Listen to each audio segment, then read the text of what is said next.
சங்கீதம் 148 அதிகாரம் 1 வசனம் முதல் 14 வசனம் வரை. அல்லேலுயா, வானங்களில் உள்ளவைகளே கர்த்தரை துதியுங்கள், உன்னதங்களில் அவரை துதியுங்கள். அவருடைய தூதர்களே, நீங்கள் யாவரும் அவரை துதியுங்கள், அவருடைய சேனைகளே, நீங்கள் யாவரும் அவரை துதியுங்கள். சூரிய சந்திரரே, அவரை துதியுங்கள், பிரகாசமுள்ள சகல நட்சத்திரங்களே, அவரை துதியுங்கள். வானாதி வானங்களே, அவரை துதியுங்கள், ஆகாய மண்டலத்தின் மேலுள்ள தண்ணீர்களே, அவரை துதியுங்கள். அவைகள் கர்த்தரின் நாமத்தை துதிக்க கடவது. அவர் கட்டளையிட அவைகள் சிருஷ்டிக்கப்பட்டது. அவர் அவைகளை என்றென்றைக்கும் உள்ள சதாகாலங்களிலும் நிலைக்கும்படி செய்தார். மாறாத பிரமாணத்தை அவைகளுக்கு நியமித்தார்.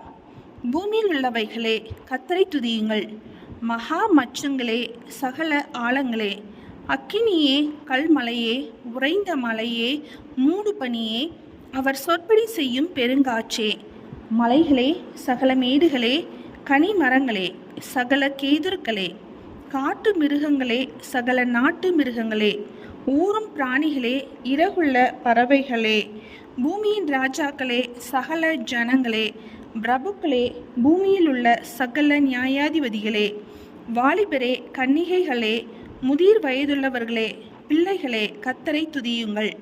அவர்கள் கர்த்தரின் நாமத்தை துதிக்க கடவர்கள். அவருடைய நாமம் மாத்திரம் உயர்ந்தது. அவருடைய மகிமை பூமிக்கும் வானத்திற்கும் மேலானது. அவர் தம்முடைய பரிசுத்தவான்கள் யாவருக்கும் தம்மை சேர்ந்த ஜனமாகிய இஸ்ரவேல் புத்திரருக்கும் கொண்டாட்டமாக தம்முடைய ஜனத்திற்கு ஒரு கொம்பை உயர்த்தினார். அல்லேலுயா. சங்கீதம் 148 அதிகாரம் முடிந்தது.